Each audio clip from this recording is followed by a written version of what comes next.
Hello, hello, and welcome to today's trending contract, Sabotage Them All, set in Miami and supplied to us today by Killed by Mikey 29. So moving on to our briefing, short and sweet, make them lose. And moving on to our targets, and today we have 5 of them, along with a free map.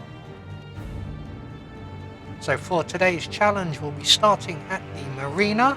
We're going to have a tranquilizer gun stored up in the pit building locker rooms, and we'll be bringing with us the sedative bubblegum, a lockpick, and a silenced pistol. So right from the start and off the bat, we need to make our way to the Kronstadt pit and maintain our suit. So we're just going to keep on running, and we're going to go via the overpass, as this will be the easiest way into the area from where we are. And we are going to just basically bypass as many people as we can and get into the Kronstadt pit area.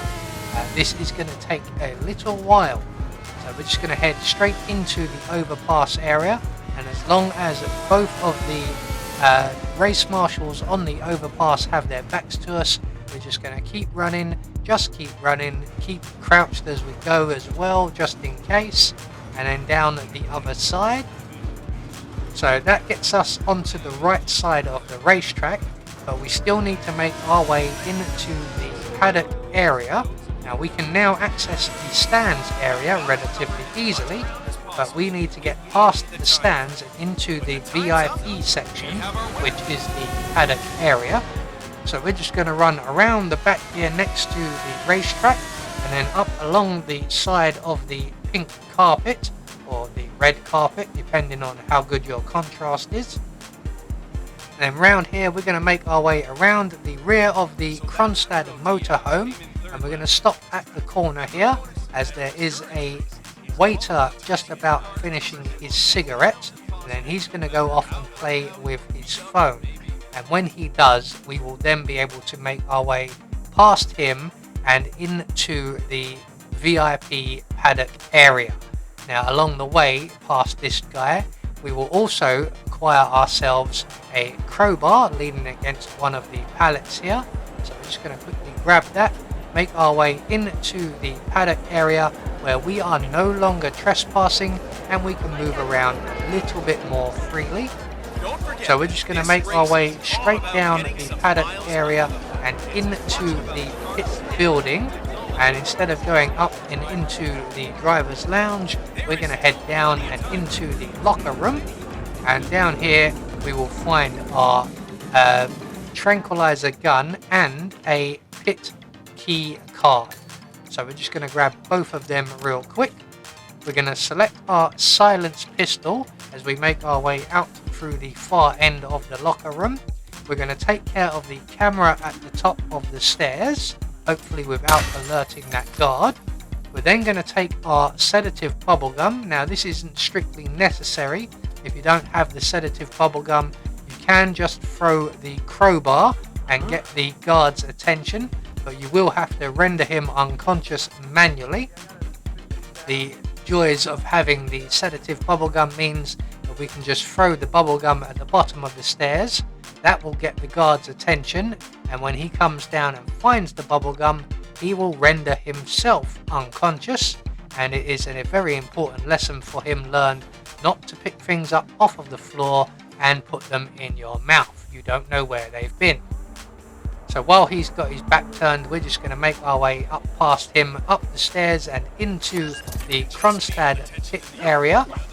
And in here we're going to pull out our tranquilizer gun. Now there are 6 people in front of us in the room, 4 of which are targets, 2 are not.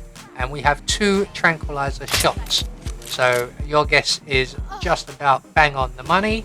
We are going to use the 2 tranquilizer shots to render the 2 non-targets in the room unconscious before switching to our silenced pistol, and we are just going to lay waste to everybody else still upright. So everybody has to die via a pistol.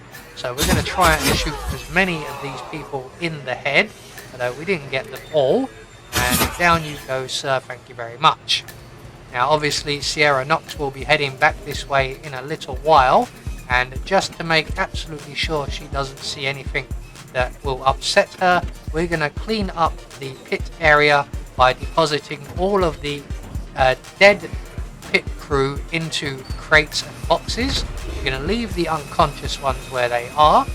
We're going to grab our hammer and we're going to make our way into the tire storage area and open the door out to the main pit area at the back of the pits, and our final target is out there tending to the spare car.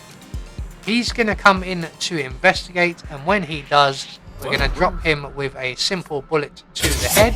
There we go. We're going to hide him in the crate provided as quickly as we can so that no one outside sees him through the open door. And with all of our targets now dealt with, all that's left for us to do is to make good our escape. So the nearest available safe exit would normally be the sewer exit behind the Pink Hotel, but it does require a bit of sneaking around, whereas if we head back for the main entrance default start and exit location, we don't have to worry about sneaking, we can just run all the way straight there. So there we go, one more trending contract taken care of, and once we get back out onto the mean streets of Miami, we will get confirmation all of our targets have been eliminated according to plan. We had no objectives, and that gains us a Silent Assassin rating. I have been Anubis, and I will see you all in the next video.